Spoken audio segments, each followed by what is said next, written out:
guys, I'm back to another video, and today's video will be on the end of the Summer Backlog Challenge. I know that the challenge ended a while ago, but personally, I stopped doing the challenge longer than that myself.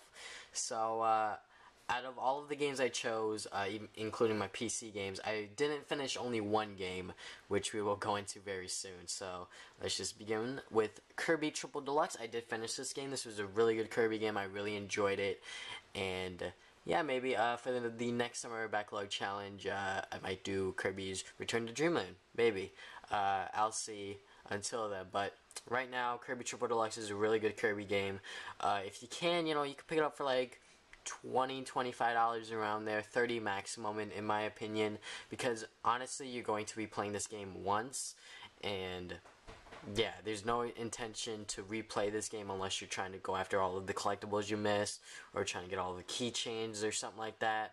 But other than that, this is a really good Kirby game, and honestly, if you're looking for a 3DS title, just pick up Smash Brothers, because this is a really good 3DS game. But I will go into further detail on that maybe in my future game review on that game. But yeah, Kirby Triple Deluxe is a really good game. Hitman Absolution. This is the game I did not finish, mainly because I did not have any motivation to, honestly, because the last time I touched this game was almost a year ago, which is surprising because I bought this on Black Friday and I played it around there. That was the last time I played it, is like December. So it's gonna be almost a year ago. I have not touched this game, but yeah, from what I played, it was pretty good, so I wanted to go and complete it maybe during this summer, but I had no intention to, so yeah. We have Spider-Man Edge of Time. Let me just show you the discard. At least it's a bit more appealing. And yeah, this is a pretty good Spider-Man game. I recommend you playing this game in like chunks. Like, I don't recommend you sitting down and just finishing this game, because I feel like that the game will get really repetitive and really boring, because you're only playing as two Spider-Men, as the Amazing Spider-Man in 2099, and you're basically doing very similar things between them, because you switch between those two, and you'll be doing very similar things once you go back to one of them. So yeah, I recommend playing this game in like chunks, honestly. Like, you play it and then next month you'll play it again. Like, set like a date for yourself to play, like maybe like every other Saturday or every other Sunday or something like that, because honestly, this is still a pretty decent Spider-Man game if you play it in chunks, like I said. But yeah, it's still a pretty good game in my opinion. It's alright. It's cheap now, so I quote-unquote finished Mario Kart 8. I wanted to go and do the 150cc cups, which I did, and my original intention was to get all 3 stars, and then I realized that was very difficult, very like random. Like, it basically depends on the items that you get along with the opponents, because to go and get all 3 stars, I believe you have to get first place in every single race, which is really, really difficult in 150cc. So I just finished all of the races with my best score. Basically, instead of getting all 3 stars, I basically said, alright, I'll just try to go and get first place overall. So that's what I did. And yeah, Mario Kart 8 is still a pretty good Wii U game, but obviously Smash Bros is about to come out, so just get that game. And the last game is Donkey Kong Country Tropical Freeze. I was so relieved when I finally finished this game, because this is a very, very difficult Donkey Kong game. And honestly, a really good challenge for yourself if you want like a really challenging game on a Nintendo console, other than Super Mario 3D World at the end of the game. Like, towards the beginning, it's pretty chill and relaxed, but once you get like enough hours into it, it's like pretty difficult at there. Like the extra special worlds, I should say, like the special worlds you get. But anyways, more about Donkey Kong. Really good game. I really did enjoy it. Not exactly worth $60 in my opinion, because $60 to me is a lot of money, and for a game especially, that's a lot of money. So if every single game could be like $30 or $40, I'd probably be okay with getting like a lot of games at launch. But obviously, since that's not the way it goes, I basically have to pick and choose the games I want to get at launch. So yeah, and I did pick up Donkey Kong Country Tropical Freeze near the launch window, so it was like, I believe this game launched at 50 actually, so, but still, $50 is still a lot, but yeah, still a really good game in my opinion, you know, still pretty good Donkey Kong game, you know, a nice challenge for yourself, so yeah, that's basically my console games for the Summer Backlog Challenge. Now let's move on to the PC games. So in terms of PC games I have been playing over the summer, let's start off with Batman Arkham Origins, and this is a really good Batman game in my opinion. A lot of people will say that, you know, it's basically Arkham City with a little bit more to explore in terms of like the hub world, along with a new story obviously, which is not exactly that amazing, but whatever.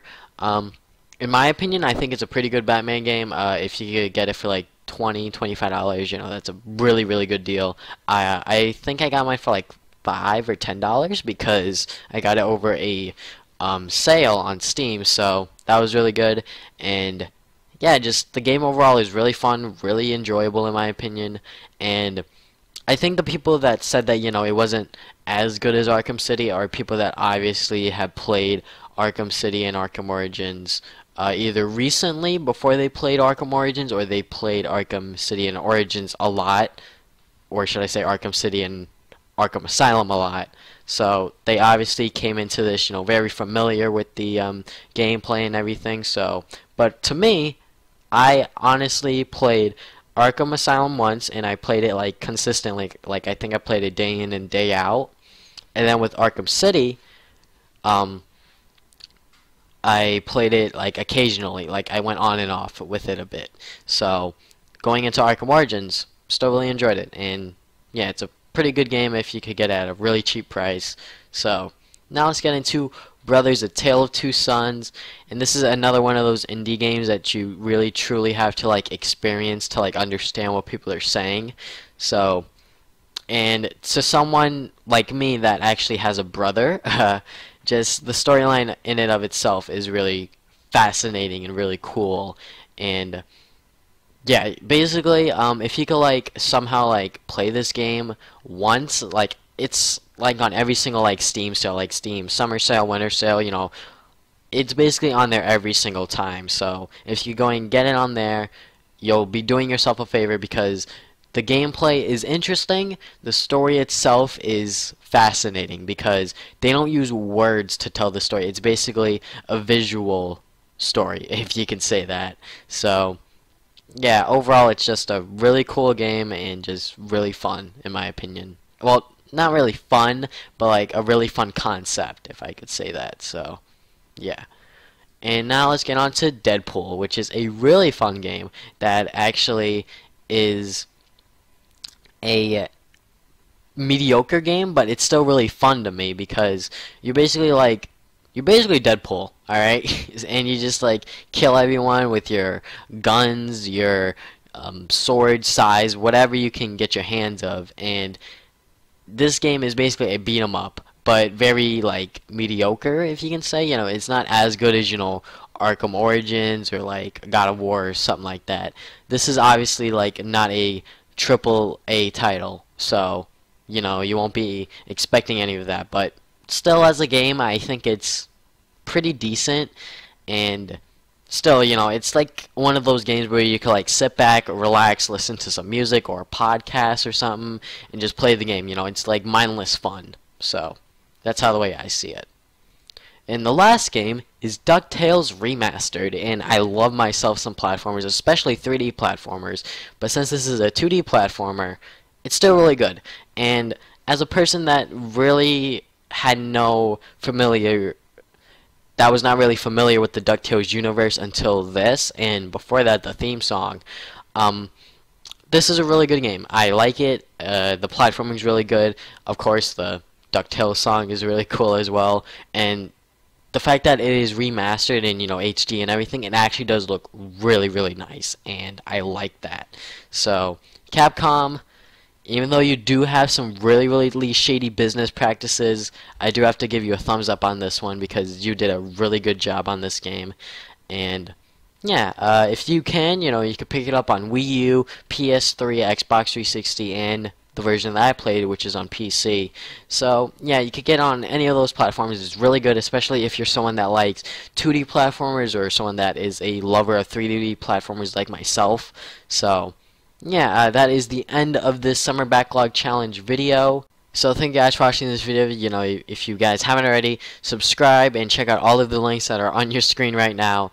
There's a Facebook and Twitter for updates of my future videos, my Let's Play channel where I play games every Sunday, and also check out the 2 videos on your screen right now. I'm not exactly which videos I'm going to put up, but I think it's going to be like the 2 previous videos that I put out last week and the week before. So yeah, and you know, subscribe. Like I said, you know, new videos are up every Saturday. I like to go and keep myself on a consistent schedule. And yeah, I don't know what next week's video is going to be about, but I'll keep thinking. And yeah, that's about it. Thank you guys for watching this video again. Now, see you guys next week with another video. Game on, gamers.